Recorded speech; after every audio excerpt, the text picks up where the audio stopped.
出人啊，这么多个性啊，还有习气啊，还有偏好啊，所以即使是活菩萨出来呢，也很难令他们称心满意。然后释迦牟尼佛好像也说过，他说真正对我有信心的人，众生啊，就像我指甲上的土这么多，大部分人没有信心的毁谤的，就像大地的土那么多。那释迦牟尼佛这样讲，更何况我们这种凡夫业障凡夫，那是不用太在意别人的毁谤的，所以也不要太不要主要跟别人打好关系，因为你要别人打好关系，你只要是想说我在做生意或什么比较方便啊，对，可是你就做的事情上，你要花很多精神去跟他们跟他们应酬啊、交际啊，你才有办法跟他们打好关系。可是这种关系也是很薄弱，今天只要两个利害要冲突了，马上又要练习那个，对不对？世间人是很难取悦的，所以呢，我们就好好做一个人就可以了。然后当然该对人家好还是要对人家好，然后这是最主要的注意自己的修行最重要的不要把很多时间花在讨好世人的那种因缘上面，这个时间上就花太多了。就是这个修行实际上修行闭关都非常好的。睥睨穷行者，诋毁复修士，性本难为矣，徒彼怎得呢？一般世间人呢，对很清贫的苦修的人就说：“哎呀，这个福报太差了，这个钱是不布施，可是你不知道他修苦行的。他修苦行就是世界很穷的，可是他是修观可修得很好。可是，一般人就说这个福报很差，这个人他回报他。那对呢，有钱的修行人就说：哇，这个不是修行吗？现在怎么这么有钱啊？这么挥霍，这么就人家怎么讲就怎么讲就可以了，这样的。所以这个你要看这个师长或是这个上司好不好？那这样子啊，看你不能说看他说很富有很贫穷，看他是有菩提心。他富有就是不重要，这种菩提心。如果有看过很有钱的上司，他修行非常好的也有，也有很有钱的很差的也有，那也有很穷的很好的也有，也有很穷修行很差的也有。所以你就不要管他穷贫富，你就看他是不是有菩提心，这最重要的。贫富都是他显现出来的因果，有时其实他们不要，一直不要。像是江湖郎啊，他说山庄里面一生都没有什么钱的。我第一次逛他的时候，他把我那张人民币拿起来看了半天，他不知道什么叫钱，他人民币在那里看，那是5年前的事情吧，那现在圆寂了。可是那第一次逛看到我是第一个逛他钱的，我不晓得我是一样，我不晓得我是我看一下，他就把钱拿这样看，往那看，这什么东西啊？这东西啊，我以前没看过，这样子。真的没看过，那就在旁边看到，这很好奇这个，看他很久，这到底是干什么用的？完全不晓得，因为他从来没用过钱。他一辈子就是，他有人给他就给他蒸发出油，他就这样，够吃就回来就闭关，只要有吃有穿就自己闭关，根本不管。没有吃的时候就外面画一下油，快点蒸发出来不花钱，蒸发出有拿一袋回来就去闭关，就这样子而已。那如果他真的要钱，那太容易了，他到外面去。他真的要钱的话，几百个人把他干掉没问题。你看正量，那太强了，那个真的他真的要弄钱太容易了，他就是完全不谈这些东西。那有些上司他要利益很多众生，他需要很大的道场来利益众生，他盖很多，他需要很大的道场，盖很大的道场让大家吃住穿在里面，然后把全包了，他需要很多钱。可能觉得这个上司就很多人觉得直接。还倒扣讲个倒扣安尼拢是可能假吧，可能够可能够早晚无一点，有人都跟我这样讲，我就很想笑。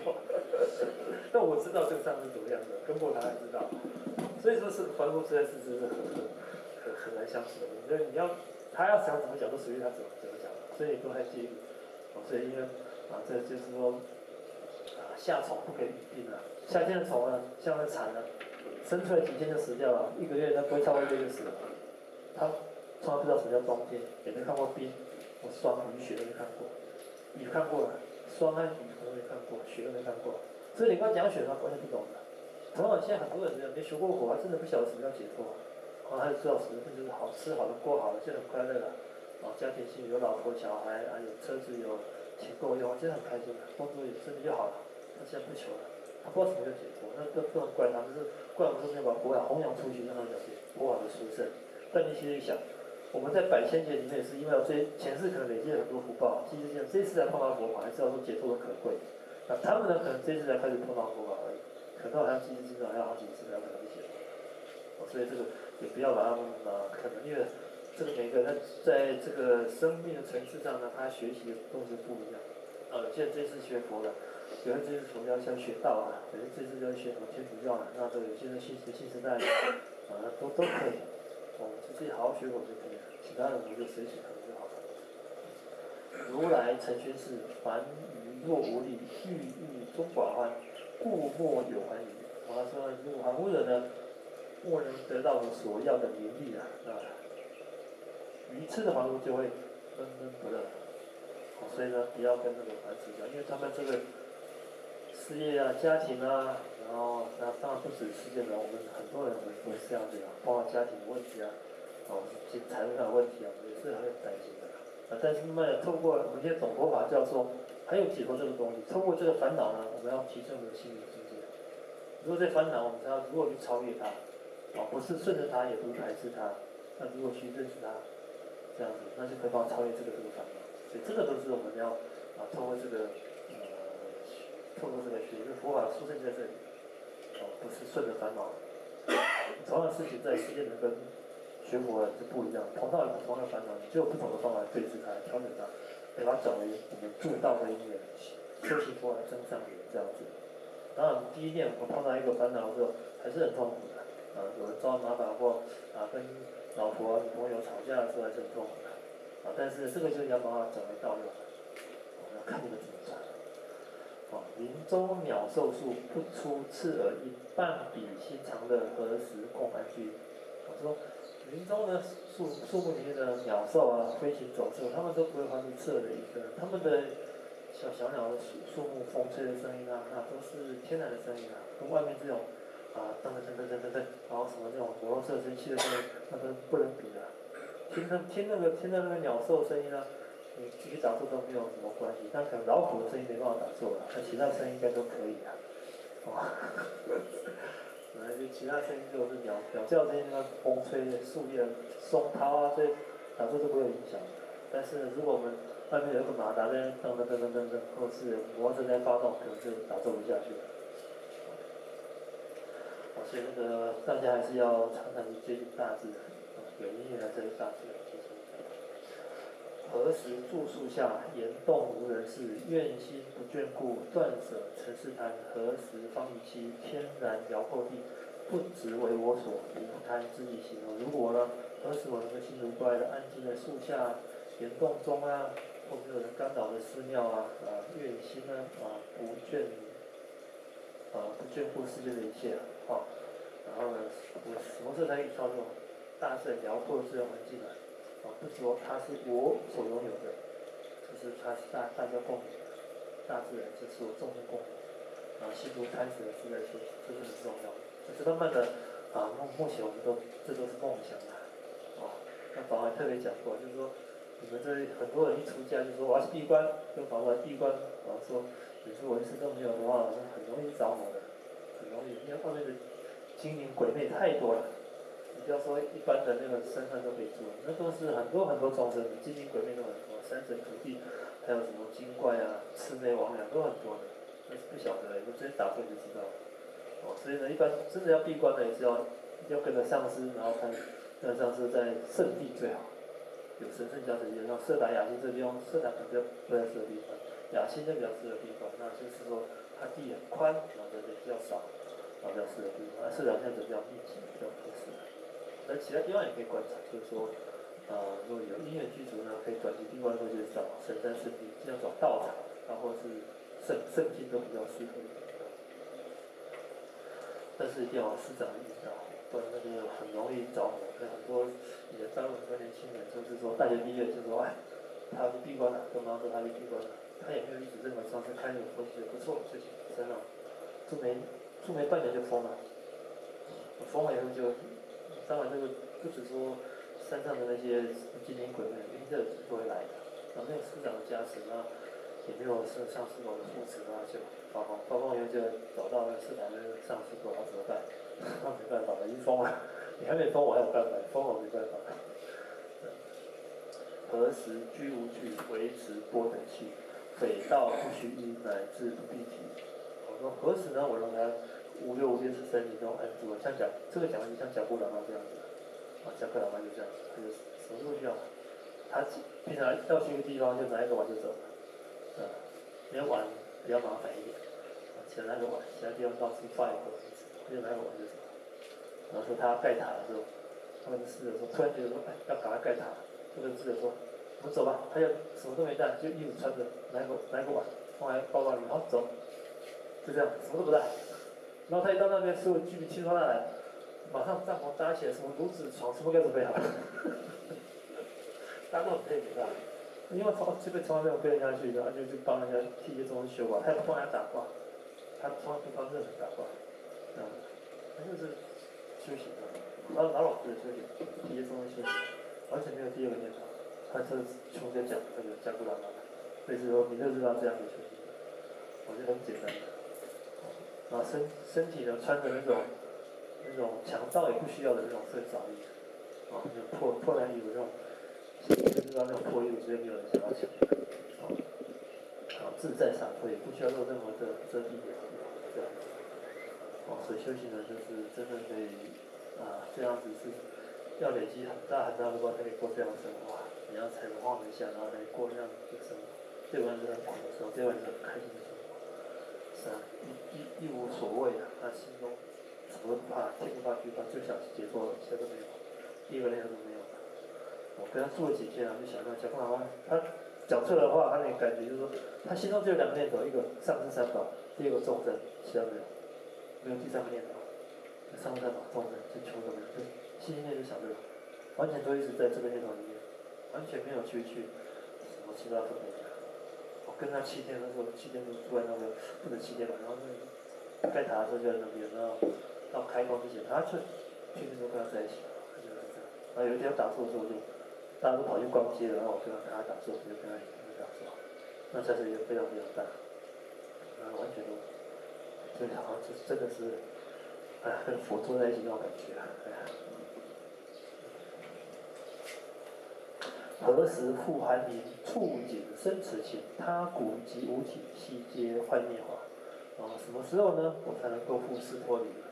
观看世界中的场景而升起深切的无常观认识。然后他人的腐烂的尸骨呢，跟我的身体都是一样无常幻灭之化。所以这个之前有去过色达，应该去过斯多里，不过呢上次没有看到没有看到来砍的过程。看完以后，你可能就对这个身体或对那个男众或女众的身体没什么贪执。男众就对女众身体没什么贪执，一看就看一看就这样子。女众看到那个男众身体看看也是这个样子，你就不会有贪执了，这是真实的。有看过，真的很臭，非常非常臭，那个味臭味非常非常难，看你就绝对不会起贪执心。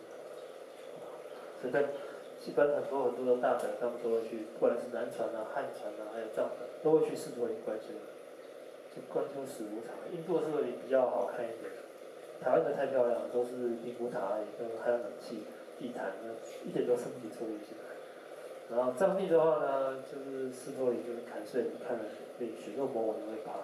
印度斯多林就是直接踩过去丢在里面，快步盖着就给你拍进去。所以印度也容易生起臭味。印度的，上次我们都没有看，应该是下次再找一点去看一下。无声树腐朽，彼臭亦无人不敢去前尝，其变终至此。就是我身体很快就会死亡，然后这个臭气呢，连那个狐狼应该还不是有点老虎，那个狐狸跟狼都很喜欢吃这个狐肉，然后他们不敢去见，然后这臭到他们不想吃了，然后其变终至此，最后一定要这样，所以这个，然后这就是说这个在我们的身体最主要呢。所有的修行者能够成功最根本的基础就是无常。所有的大德我亲近过大德，他们每天都在念无常。可是我每天就是一开始就打坐就观无常，生命无常，什么时候死都不晓得，一定会死，什么时候会死不晓得，在哪里死不晓得，所以一定要观无常。任何一个难传的是一样，难传上最大的动力是无常，修得非常好。我们看阿姜查的那些著作，阿姜查这样做。他写的那些书都讲无常的，那汉朝一些大德，真的修成大德也都是禅宗的大德，他们虽然是最高的心性的修法，可是他们天天就在想无常。藏地的也是一样，天天想无常。很多他们官网都写一个死，藏地、汉地都有，不是只有那个印光大师写的，印光大师写过死，其他大德也都是写一个无常死这样子，在藏地也有这样子。我觉得这个是无常，是我们脱离轮回最重要的一个基础。这个基础有了呢，以后的菩提心呢，还有心性光明呢，比较容易得到，比较容易得到。孑然此一生，生死骨肉连，死后各分散，何况是那里？我们呢，活的时候孤立到时间，出生的时候呢，骨肉连在一起的，可是死后呢，我们的骨肉都分散了，对不对？那是烂掉了，就坏掉烂掉。现在都是用火化，所以说台湾是用火化，所以不会这样。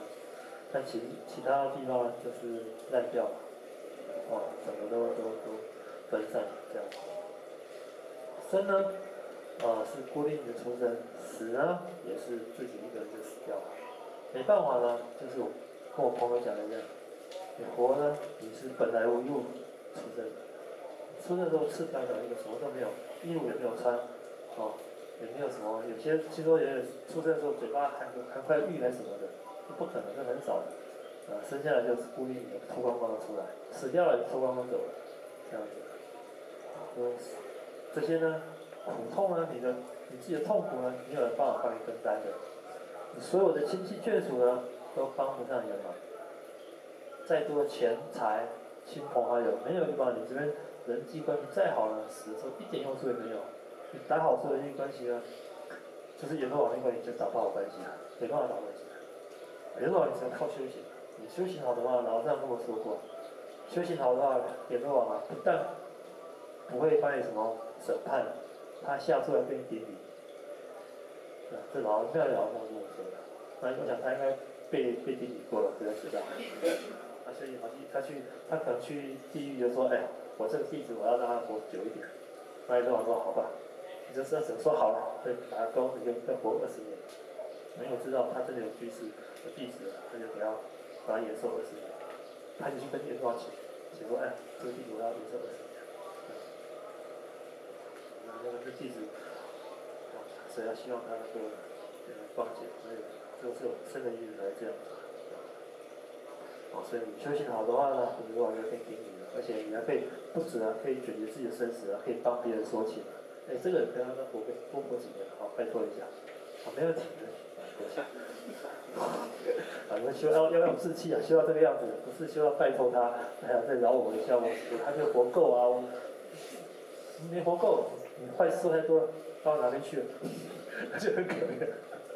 所以我们就要好好继续修行希望阎罗王都能来跟你顶礼，我也要跟你们顶礼，我这么程度真的是不容易的。如诸行路客，不执暂留舍，如是行有道，起应业生家。就像我们过路的旅客一样，我们呢这个身体就是我们在人生也是过客而已所以呢，这个暂时东西呢，不用太执着也不用太执着说跟什么亲戚朋友聚在一起应该好好的求解脱修行解脱这比较实在因为这个都真正的你呢，就是你的心的本性，那个是无始无终的，是永恒的不坏的。那我们的这个身体呢，就是死掉就换一个。因为根据你前后业的今生后世、前世今生的善恶业，投胎到哪一道去了？这样真正不变的是要追求的是你的心性本性，心的本性、心性光明，这个要去追求。待及众亲友，伤痛及哀戚，世人台无体，届时忽安宁。等到死的时候呢，我们亲戚朋友都替我们哭然后呢，就4个人就抬起来，把抬到那个石头岩就印度是这个样子，印度就4个人拿一个两块竹竿板、一块布，人放在上面就抬起来，然后4个人就丢进去就跑了，就这样。那台湾是进步一点的，就是装了棺材，现在穷一点就装纸棺材，像纸棺材，装纸做的棺材。然后呢，比较环保一点，然后就加点油，就火化它，就这样。然后大家就哭一哭，再吃一顿，大家就走了。所以生命就这样，就世界上的生命就这样。如果我们没有好好休息的话，这世界就这个样子，没有什么好执着的。很多人家不会怀念你的，就故意这样啊，那可能后面说你的一些糗事或什么事，那就没有了，啊，其实这个就没有了。所以我们要追求还是要这种变化的快乐，有变化坦诚，自信的光明，自信的本质，只要垂直的追求，我们不会变坏的，而且永远没有办法别人会把你抢走的。无亲亦无怨，知生以三里。先若是童子，莫以无人忧。所以呢，我应该离开，及早啊，离开亲仇啊，独自一人隐居山林修法。啊，现在是不可能的，我们是大部分都不可能这样子。但是呢，你可以隐居在你的心性光明里面。啊，先若是童子，莫以无人。如果呢，我先到山里面去闭关了，然后可能亲戚中这个可能都死掉了，他们因为很久没跟他联络，他们大概就已经死了，也不会管你，所以你死掉以后也没有人替你哭，也没有人替你哀伤痛。但是呢，你死的时候也没有人会缠着你的，因为很多人死的时候，亲朋好友呢，有子孙在旁边哭的时候呢，很痛苦的，他不想死啊。然后呢，看到这子孙他亲子都很执着，你一直走的话，到哪里去都不晓得。可能变成你，只要你对一个这个你的子女很贪执，你可能变成身上一个寄生虫，都有可能。真很多公案都这么写，最后就是你执着对某人，你可能变成身上一个寄生虫，就活在身上，然后被他掐死，因为他发现有虫啊，你把他弄死，这样可以。所以这个修行的修到后来就是说呢，第一个我们隐居在我们的新的自信光明里面，然后在这个里面呢，没有人可以操控你的身体，然后自在的时候要走就走，这样子，修到后来呢，就可以自在往生。有成就的就是讲到要走，就跟弟子说，那你有没有把我关起来？我要睡7天觉，你把我关起来不要吵我，我要走，我要休息。他不说我要走，他说我要睡觉7天，你把我关起来，我要休息7天，不要吵我，做就走了。都是这样，大家都是这样。这个不是每个人都做不到的，每个人都做得到的。这辈子好好学都做得到，不一定到他正程度才这样。有很多有一个菩萨或者还有弟子，这弟子呢就老喇嘛，修行也不怎么样，修到那个窍诀好像还没有修完吧，这样子。但他就修到后来，他答应把那个窍诀没有修完，就往生了。往生的时候呢，竟然呢入定了3天，然后最后留下红白土地，因为最后要走的时候呢，因为大德入定到最后要出定的时候，他留下红白土地出来，一边红一边白的出来，留出来就表示他有出定，融入法界。啊，之前入定的时候人力说的，就号筒抛出，然后红白土地出来就不会再缩小，就走了，那时候就是火化。那个老喇嘛，并不是说很伟大的修行，不是佛界哦，就是很老实修行，可是他修的不是很好。那禅定境界什么也没有，什么境界。普拉我就问普拉我，那他走了，普拉我上课就跟大家这样讲，他一直说你要好好修大一满就可以解脱。但是后来我追问他，私下问他，为什么他可以这样？他是不是对上师很有信心？普拉我就跟我分享，当然课堂没有什么，这个关键就在这里。虽然他修行不是好，他对他的上师普拉我非常有信心。在这时候，上师直接加成。他直接就跟上融入状态，去把那个意识融入上师的心间，他就在那个，他就靠这样，这密法就很特殊，他不一定要你要修成，你只要对上师的思想有信心，就可以解脱了，这很重要的。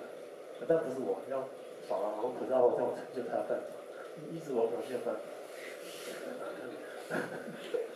但是要真的要成就他们，就是要非常有信心嘛，就这个很重要。所以这个人以后在修行过程中呢。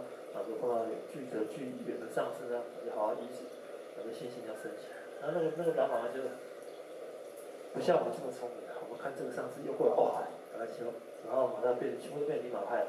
碰到一个上师，赶紧格鲁派的上师很好的上师过，哇，全部变成格鲁派了。然后一个萨迦派的上师过来，全部变萨迦派了。那没有必要这样子，因为跟那个上师就够了。那你这样跟着，好像信调乱掉，成本乱掉，所以真的跟一个上师。然后呢，好好的呢，跟着一个传承，这样就可以了，不用到处跑。所以这个是很那他那个喇嘛真的，他就说他普拉维说他不是很聪明，也是笨笨的意思。可是呢，还是很有信心，就解脱了。他并没有修成，他不是靠自己修成的，他这个信心这样子。可是密法就是说，小乘的修法出离心最重要，无常最重要；大乘的修法菩提心最重要。密法修法就是信心，信心多少呢？解脱就多少。目前真的是非常非常的不一样。这个密法靠这个信心就会解脱了。你在修行的过程中，你对上这个信心就是修完进了多少，不是说你修了很多少，念了多少咒，或是闭了多少关，那个不重要。你说你需要，你对这个上这信心到什么样的信心？有3种信心的程度。后面的这个信心就是，反正就是100%的这样子的。这个是一个很重要的一个因缘，这样。四周既无人，哀伤或为害，故修随念佛，无人扰六山。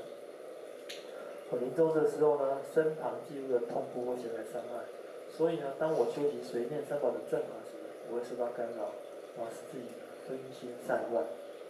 所以说这个是如果你一个人在身上闭关好好修行呢，那没有人旁边帮你哭啊，你就这样打就死掉了。很多修行人死掉以后，更是10几年后才发现他已经作化了，但是10几年后他身体还真没有变，就是发现说反正已经圆寂这么久了，可这样子很好，他是在正念当中圆寂的，不是在哭闹声中圆寂。一魔戏，你戏我要那，紧跟他播呢。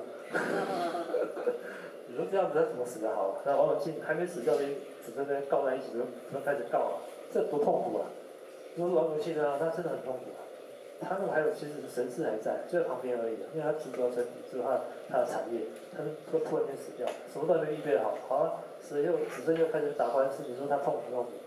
他一痛苦就起嗔恨心，你都不听我的话，他可能要骂他子孙，因为他在世上很有权威的，他死后怎么骂都没有用，没有听得到，可他就起嗔恨心，我面你用听我骂你们都听不到，他就很起嗔恨心了，这是往哪里去了？3个倒塌，这样子，这很可怜。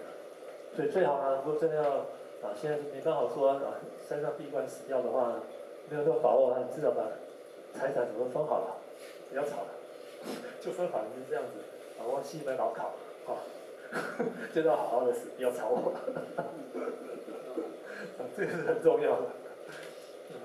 不然真的是现在真的很可怜，大陆更可怜，大陆说死掉出了几小时就拖去火葬了，几小时就火葬，连念佛天都没有啊。如果你不公告的话，那会处罚。所以大陆现在就很严格，这忍太多没办法，忍太多了。他不弄的话，这样怕那个成人病会怎么样？所以就是大陆所以他们基本上助念谁都没有啊，很可怜。所以我们所以自己的修法最实在，你自己修到什么层次，你有办法解脱，那就可以了。最差呢？发愿第600万声南无阿弥陀佛，这辈子念完，那这辈子也可以解脱了。不能说100%，但至少70%、80%以上应该都很有可能。只要你的心念往这边看，心念还记得这个就可以。故当福自其事少亦安乐，灵秀以人灵，止息众生人。说古社宣人都是这样子的，都在山上去修行的，真的要解脱了，或者是什么？那目前我们现在这个是我的梦想。看到这个多好美啊！看到这个景色就好美，到山上去好好闭关修行都没有干扰，这样子仔细的，没有任何散乱掉举，没有手机没有 WiFi 就很好这个对我来说是天方夜谭。尽弃俗虑，无心当专一，为令诸人是自破天地口，舍弃一切世间的那种想法之后呢，我就先息一人，为了使自心呢证到那个三摩地想要一切烦恼尽尽修持。那时候古时候人就做这样修行的。古时候有因缘呢，就是半年1年1次可以去参加像10天内观或什么的，这个对帮助也是很大的。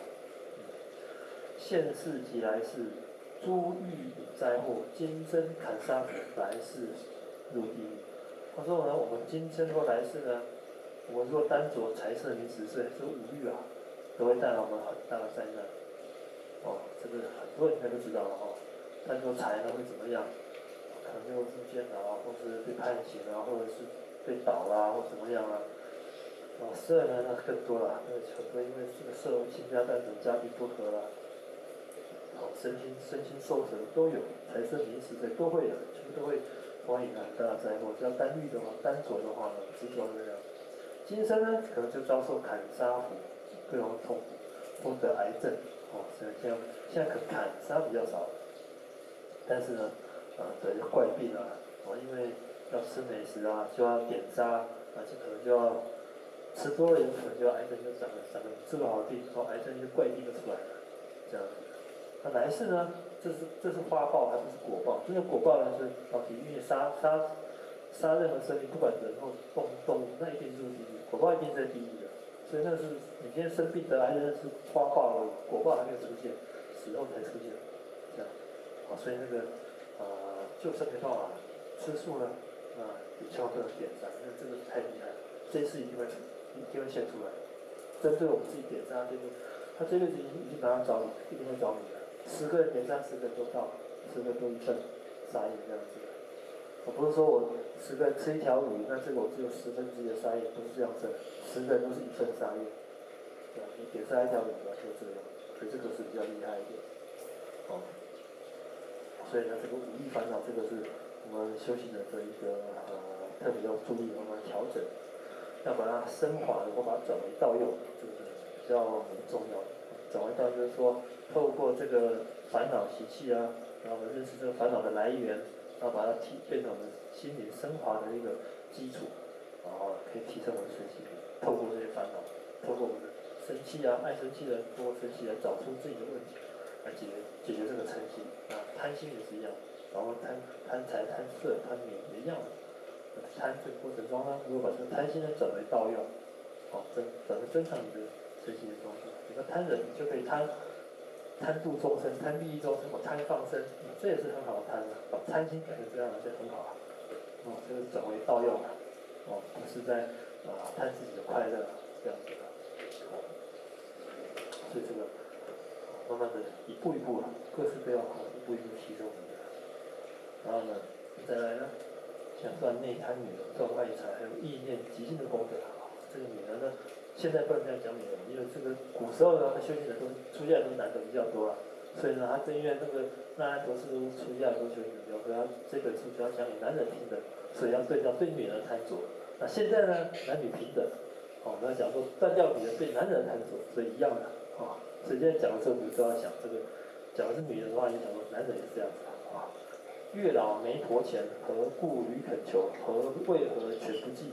诸退或恶女，就是说，很多人总是跑到那个月老媒婆那家求说，赶紧砍耍钱为什么他都没有姻缘好的姻缘啊？他说这个呢，那吉祥佛说，为什么他们有顾忌呢？因此而犯下重罪或招致恶名呢？因为这个缘有时候真正的发愿来利益众生的，当夫妻利益众生的呢也有，但非常非常少。如果不是的话呢，很多的姻缘呢并不是特别好的姻缘，这样子。除非呢，其实你们都在社会混得比我还久，然后你们这亲朋好友也很多了，那你可以想想看，你们认识夫妻里面呢，幸福快乐的有几个？10对里面有几对？那你就知道了。这样吵吵闹闹的、打打杀杀的有几对？都很清楚了。就是要说，这个几天菩萨他是用天眼去看这个东西，所以就知道。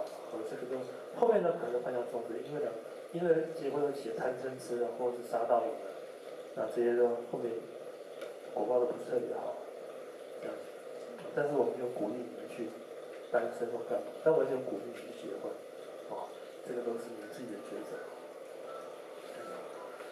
这个呢，因为这个欲界的，我说欲界的众生这些是我们的习气这个呢，就是要看你要怎么去对治用什么来调整，或者要升华你们这个自己要去想办法无险重险无益头，资财愿耗尽。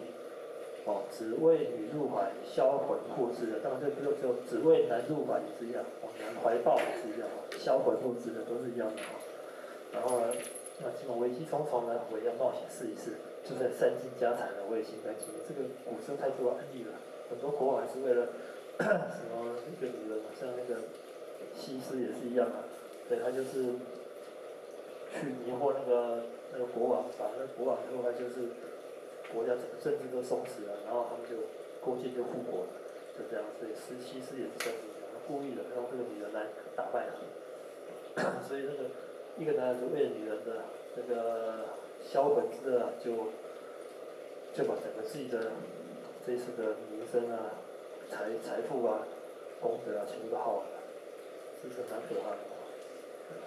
所以这个就是说，同样的，现在是有很多女的夜店有牛郎的，对，不是只有巫女而已，也有牛郎。所以呢，这男的也是一样，女的也是一样，这个都是要去注意的这样子的。然后呢，还要讲更露骨的，楚古更无语，以其苦贪执，非我自身躯，何如涅槃？去涅槃。他说呢，除了一堆白骨还有血肉不净物之外呢，这个女人的身体或者男人的身体更没有其他可以贪的东西。一起你分析身体就是骨肉，还有一些大便小便，那个消化液，还有脓血这样子而已。那有人一直贪恋这个不是我们自主拥有的女人的身体或男人的身体呢，何不如去追求能够解脱的那个妙乐？那因为大家都没有尝过解脱的妙乐，那欲界的妙乐我们都尝过了，那解脱妙乐呢是完全都碰都没有碰过。但是真解脱这碰到一点点就觉得这不得了啊，这个绝对比这个世界的欲乐呢更殊胜。即使你单那个什么着火发起来那种热那种热听说就我们修过的，听说就不得了。甚至三产的热呢，那个都是菩萨都不敢受的，因为太快乐了。三产的那个气呢，通畅的快乐，都超过所有世界的热，只是我们不晓得而已。所以这个都是，就说是解脱，而且这种出世间的热呢，你这种热呢，会让你往解脱更发展。世间的热呢，就像海水一样，越喝呢越渴。然后的话，知道这个解脱。你有一个漂亮的女孩子，你想更漂亮的女孩子，你觉得这个你的身材不错，你想要找更身材的女孩子，你找那个帅哥，你想要更帅的帅哥，这贪欲是无止境的。除了把它占掉，或者转为盗用，把它升华了，不然呢，这个绝对是无止境的。我现在因为社会平等，所以呢，现在外遇不是只有男找女找男的也很多，台北也很多这样子，男找女都有的，台中可能还好一点，其他地方都很乱的。死则奋抬头，皆以修垂饰，帐前见未见，夕以杀后面。其以破军容，今现你眼前，究以去其杀，既见何故呢？他说呢，这个在结婚的时候呢，刚开始那个时候，这个女孩子因为印度那时候结婚之前是不能看的，通常面纱包起来，所以第一次那时候可能是1000年前的那个印度人，1000年印度人结婚前那个是女孩子也是男人不能看到女的，只能凭想象的，这个女的可能是很漂亮的。那时候他充满了贪心，男的充满了贪心，那女的也不晓得老公长什么样子，也是充满了贪心。然后呢，他就是面纱呢，这个要把她，女孩子不敢抬头，然后呢，他就把她面纱揭开，揭开之后就非常非常的娇羞这样子，只敢低头垂视，可是这个时候呢，等他死的时候呢，在4多年的时候，无论任何一个男的。都用面纱把它遮起来，这样子，而且看都不想看，因为他已经死掉了，不想看了。所以呢，如果呢，他呢这个身体真正是令你值得贪执，而且是真正的好的话呢，真正好的东西绝对不会变坏的。只有你相信这个好的，真理是永远不会变坏的，真理永远不会改变。如果这个女人真的是这么好，永远是这么好的话呢，那他这个推理就是说，如果这样就一开始这么好，以后也是应该这么好。但实际上是不可能。对，她现在这么漂亮，小这么漂亮，等她死的时候，你连看都不想看，碰都不想碰。那时候结婚的时候之前呢，那时候少女的时候，你就想，天天想跟她上床或怎么样。可是呢，等她死的时候，你连靠近都不敢靠近她，你就觉得很恶心。那里面都是那个因为石头林都烂掉了，然后腐烂了，然后呢那个尸体腐烂，然后那个秃鹰也都会吃她的肉一块一块肉在，看到之后就很恶心，想吐。所以接着话说，那个时候你那么想看他，为什么你现在都看到想逃呢？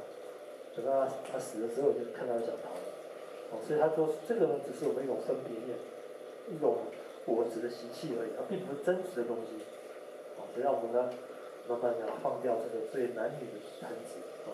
昔日他也亏如急忙守护，今究十彼肉，令汝何不护？既见此具师，究受尽分时，何苦以花式殷勤鸟兽子？殷献鸟兽子。他说呢，以前呢，他活的时候呢，你老婆啊，假如说你的老婆或你的老公啊，别的男人去看你老婆的时候，你可能是不要看，不要看，不要看，或是在骂他，旷到啊，对不对？所以有些人会这样的，有的男人对老婆贪执，老婆很漂亮，贪执说，别人看他老婆的时候，马上看什么看，不怎么看，这样子。同时那个说老婆呢，老公比较帅，很多女人都跟她老公聊太多，看这是我老公，对啊，很明显的出来就跟他这是我的，不得偷看，这样子。所以呢，这种就是这样子。可是呢，他死的时候呢，那个秃鹫来吃他的时候，你为什么不保护他呢？为什么不保护你老婆呢？你老婆那是活着那么爱他，死的时候呢，他秃一边吃他的肉色，就说不准吃，这样都不会讲，看都不想看那时候。然后呢，同时呢，如果呢，这个尸体呢都是要给那个动物吃的嘛？为什么还要用很多花蔓啊，把它包得那么漂亮去给动物吃？还有什么必要呢？这样子。所以就是说，这个都是我们我执的分别在作祟，我执习气贪迷在作祟。所以你突然去分析啊，他这几个关系要我们分析我们的心念。你就执着嘛，你就执着，那你应该是一辈子就执着他哦。对，你在基本上你在爱你老婆的时候，爱你女朋友就是说，我一辈子就爱你一个人，我不会爱第二个人。基本上讲的都这样子。然后爱男人就是说，我就是爱你一个男人，不会有第二个男人。那爱的习惯都这样子。可真正他，你看他死掉之后就不爱他了，对，他变成这是肉体臭了就不爱他了，所以这个就是也不是，这都是我执习气造成的。讲这种话呢，所以我们知道这个学过后来之后说，基本上这个男的跟你讲到，所以你听还是很舒服的，就是我这辈子是爱那个，不管你是男是女的。当然有人跟你这样讲的时候，你当然听还是很舒服的，可是你稍微有时候会想到说，这个是无常的卖光了。卖保险，但是你还可以微笑一下，让自己爽一下。